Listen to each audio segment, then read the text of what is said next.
do livro Vida e Sexo, psicografado pelo médium Francisco Cândido Xavier, através do Espírito Emmanuel. Desvinculações, capítulo 15, de 26. Desvinculações. Pergunta: a algumas pessoas, a doutrina da reencarnação se afigura destruidora dos laços de família, com o fazê-los anteriores à existência atual. Resposta: ela os distende, não os destrói. Fundando-se o parentesco em afeições anteriores, menos precários são os laços existentes entre os membros de uma mesma família. Essa doutrina amplia os deveres da fraternidade, porquanto no vosso vizinho ou no vosso servo pode achar-se um espírito a quem tenhas estado presos pelos laços da consanguinidade. Item 205 de O Livro dos Espíritos. A desvinculação entre os que se amam, com a necessidade de sanar os enganos e erros do amor, assume habitualmente o aspecto de dolorosa cirurgia psíquica. Por semelhante razão, a divina sabedoria concede às criaturas tempo e condições renovadas na preparação gradual do acontecimento. Essa desvinculação, via de regra, se verifica numa constante digna de nota: a posição de pais e filhos, incluindo-se nela os pais e filhos adotivos, de vez que, no enternecimento do lar, todos os jogos da ternura são colocados na mesa do cotidiano, revestidos de encantamento construtivo. No fundo, porém, da personalidade paterna ou do maternal coração, descansam os remanescentes de grandes afeições, às vezes desequilibradas e menos felizes, trazidos de outras instâncias nos domínios da reencarnação. A libido, ou o instinto sexual, na forma de energia psíquica, tendente à conservação da vida, permanece, em muitos casos, na carícia dos pais, vestida em veludíneo manto de carinho e beleza. Mas o amor é ainda, no adito do espírito, qual fogo de vida que se nutre do próprio lenho. Por sua vez, nos entes queridos que retornam à estação da esperança doméstica, essa mesma afetividade reponta, insopitável e genuína, conquanto metamorfoseada nos brincos da infância. Os pequeninos, porém, recém-vindos da amnésia natural, que a reencarnação lhes impõe, não conseguem esconder as próprias disposições no campo das preferências. E surgem neles, de inopino, quase sempre, as inclinações descontroladas, nos caprichos com que se mostram, exigindo especial atenção de pai ou mãe, a revelarem, de modo claro, para que rumo se lhes dirigem os laços mais fortes. Geralmente, com muitas exceções, aliás, as filhas se voltam para os pais e os filhos para as mães, patenteando a natureza das ligações havidas em existências passadas e prenunciando a obra de desvinculação que se executará, inevitável, no futuro próximo. Óbvio que nem todos os filhos aparecem no lar categorizados à conta da desvinculação afetiva, porquanto milhões de espíritos no corpo da humanidade tomam a estrutura física no desempenho de encargos simples ou complexos, valendo-se da colaboração dos pais, à maneira de amigos que se entreajudam nas faixas da confiança e da afinidade recíprocas. Referimo-nos, porém, ao lar como pouso de desligamento, porque, na Terra, as relações entre pais e filhos e, consequentemente, as relações de ordem familiar constituem clima ideal para a libertação de quantos se jungiram entre si, de modo inconveniente, nos desregramentos emotivos em nome do amor. É assim que a sabedoria da natureza faculta o reencontro, sob as teias da parentela, de quantos se desvairaram em outro tempo nos desmandos de ordem sexual.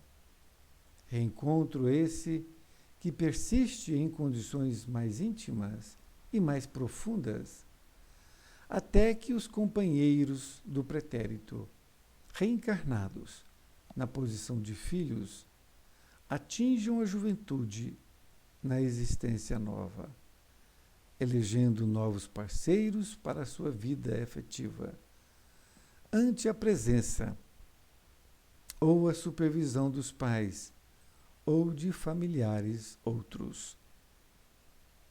Nem sempre satisfeitos ou tranquilos com as escolhas que são obrigados a assistir ou a aprovar pela força das circunstâncias.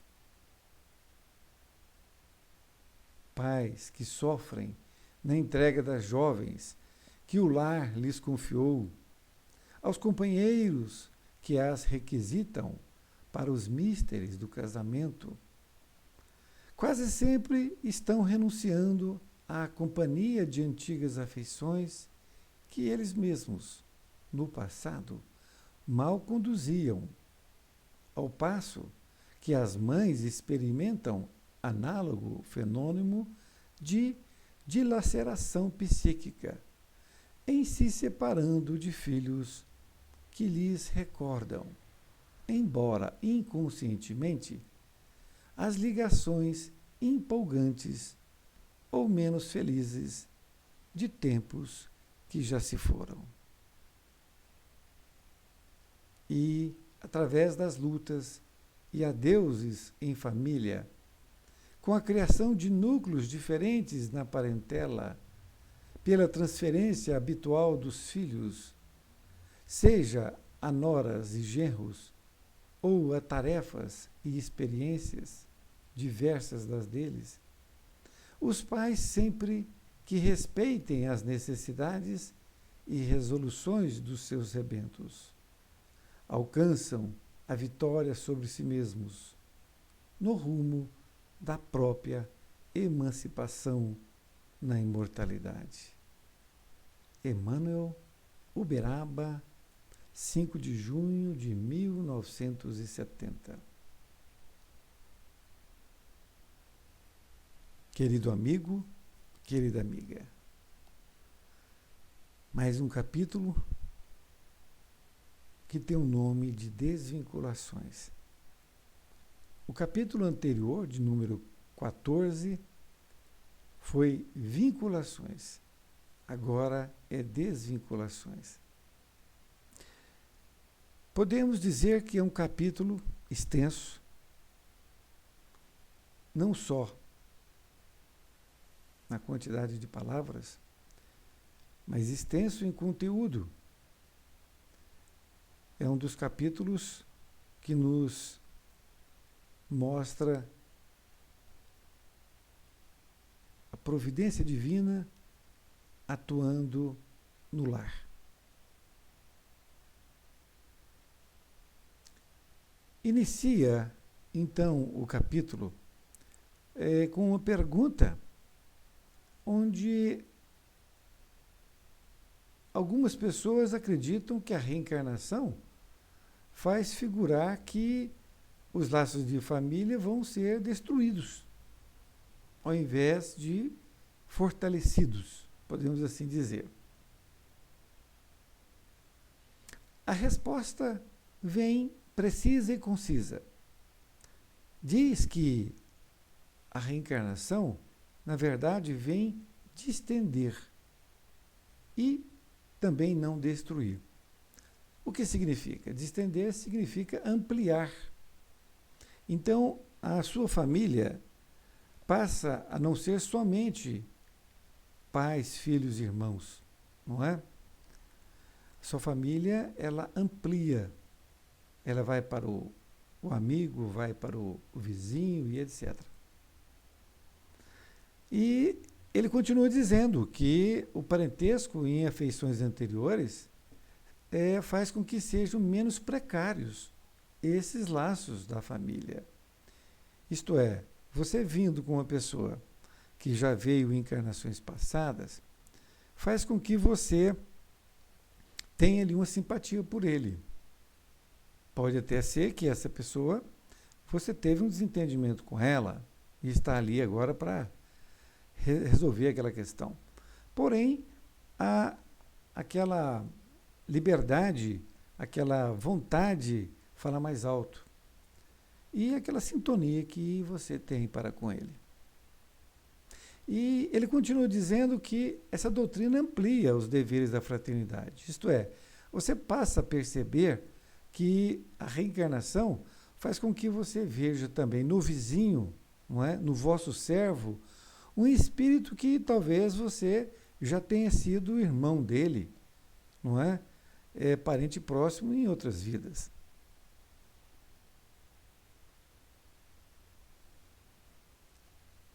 Nesta outra parte, ele diz que a desvinculação entre aqueles que se amam, com a necessidade de sanar os enganos e erros assumidos, habitualmente é uma dolorosa cirurgia psíquica. Ora, que interessante a colocação. Então, é uma cirurgia onde você vai passar para não ter mais que carregar aquele problema por entre as encarnações. E a divina sabedoria concede às criaturas o mais importante, que é o tempo e as condições para que possa haver essas renovações de acordo com as vidas que temos e as oportunidades que temos. Nesta outra parte, ele afirma que essa desvinculação, via de regra, né, ela ocorre entre pais e filhos. E incluindo aí também os pais e filhos adotivos. Porque muitas vezes aquela criatura não vem do seu próprio sangue, não é? Ela vem de uma forma por fora, podemos assim dizer. Mas não é por acaso que está junto com você, não é isso? E todos então são colocados ali no mesmo cadinho para que possam burilar aqueles sentimentos.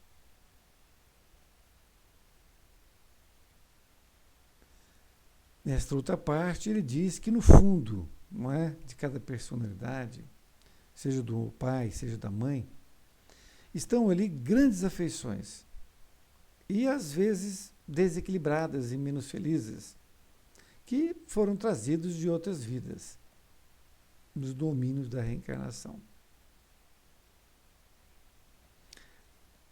Ainda fala nessa também parte que o libido, ou o instinto sexual, na forma de energia psíquica, passa a despontar na carícia que os pais fazem aos seus filhos.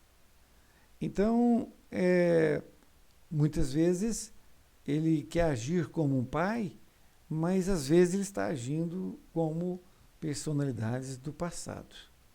É mais ou menos isso que está sendo colocado, e por isso é muito importante que a gente tenha consciência disso, mas que a gente saiba o que está acontecendo. E diz que esses entes queridos que retornam à estação da esperança doméstica, eles vêm, não é? Aí, pela infância, não é? Os brincos da infância, e vêm até nós para que nós possamos ali fazer aquele trabalho de grande importância, como foi dito, que é uma cirurgia. Nesta outra parte diz que esses pequeninos recém-vindos da amnésia natural, que eles têm naturalmente, mas que eles não escondem suas próprias preferências. Por isso é normal as crianças, né, logo ali, 1, 2 anos, já manifestarem preferências, ou pelo pai ou pela mãe. E surge neles, não é? De inopino quase sempre, essas inclinações descontroladas, nos caprichos que se mostram. E essas criaturas, essas crianças exigem atenção especial da mãe ou do pai. Então eles revelam ali, de um modo claro, a quem eles estão mais afeiçoados, não é? De outras vidas. Geralmente, com muitas exceções, aliás, não é? Isso é muito importante. Então, com muitas exceções. As filhas se voltam para os pais e os filhos para as mães, não é? Onde vão ali mostrar que essas ligações realmente são do passado. E que precisa haver a desvinculação naquela família. E também, nessa outra parte, ele diz que é óbvio que nem todos os filhos, eles vêm ao lar categorizados à conta, não é, de uma desvinculação, porque são milhões. Então, muitas vezes ele vem desempenhar um encargo simples ou complexo, e vale da colaboração dos pais, a maneira de amigos, né, que se entreajudam, para que possam ali, com aquelas afinidades recíprocas, desempenhar o seu papel como espírito eterno que é. Então, algumas vezes, não existe isso, essa desvinculação, e sim ele vem para outros propósitos. E nessa outra parte, Emmanuel faz questão de dizer que nesta lição está se referindo ao lar que tem como pouso de desligamento. Ou seja, ele está se referindo àquelas criaturas que estão vindo para se desligarem efetivamente. E que constitui um clima ideal para a libertação quando tiveram no passado essas experiências menos felizes, que foram desregramentos em nome do amor. Então agora, dentro da família, vai ser possível haver esse desligamento, não é? De uma forma amorosa. E continua Emmanuel dizendo que a sabedoria da natureza faculta esse reencontro sob as teias da parentela. E também coloca que isso foi um desmando sexual, não é? Que persiste nessas condições mais íntimas, agora reencarnados na posição de filhos, eles, quando atingem a juventude, vão ter novas parceiras, novos parceiros. Então eles vão eleger essas novas criaturas pelas quais eles vão passar a morar, passar a viver. Então é muito interessante. Mas, na continuação, diz que nem sempre esses pais saem satisfeitos ou tranquilos com essas escolhas que esses filhos estão tendo. Porque para o filho é mais fácil ele sair de casa, porque os pais ele já viu ali como pais, não é? Teve o carinho e tal, e já estão ficando velhos, e eles, como já estão ali com aquele libido, fica mais fácil ele também ver uma parceira numa criatura que tem a mesma idade, né? E fica mais fácil, então, essa sua saída. E esses pais são obrigados, então, a assistir e aprovar essas suas escolhas. Continuando, ele continua dizendo, né, falando que esses pais sofrem na entrega dos jovens, né? Então, esses outros companheiros que a requisitaram para o casamento, eles têm que entregar esses filhos, essas filhas, mesmo que não queiram, não é isso? Então, tanto o pai quanto a mãe experimentam esse fenômeno de dilaceração psíquica, que separando os filhos, então, eles recordam inconscientemente essas ligações empolgantes e menos felizes. E na conclusão, Emmanuel diz que é através dessas lutas e adeuses em família. Olha que interessante. Lutas porque a pessoa tem que entender isto, que hoje ela está na condição de pai, e ela tem que dar educação, reeducar aquela criatura que muitas vezes ela desviou. Tem que educar e mais, ela tem que entregar a um outro espírito para que ele possa ali fazer uma nova etapa de sua vida. Muito interessante. Então, essa transferência dos filhos, sejam noras, genros e tal, é muito interessante. E tem que respeitar sempre essas resoluções dos seus rebentos. Isso significa o seguinte, quando os pais ficam querendo tutoriar esses filhos, no passado, então, queriam arrumar casamentos que fossem convenientes, né? Hoje, graças a Deus, não existe isso mais. Então, essas escolhas que esses filhos e filhas fazem é deles, porque ali essas escolhas vão ter ali todas as experiências e não vai poder culpar, podemos assim dizer, os seus pais, não é? Então, os pais têm que dar a educação necessária para que esses filhos possam fazer melhor suas escolhas, porque as escolhas são deles e cabe a eles a sua própria vida. Foi uma lição interessantíssima que eu tenho certeza que nós temos que refletir sempre e trazê-la para nossas famílias. Fiquem com Deus e até mais ver.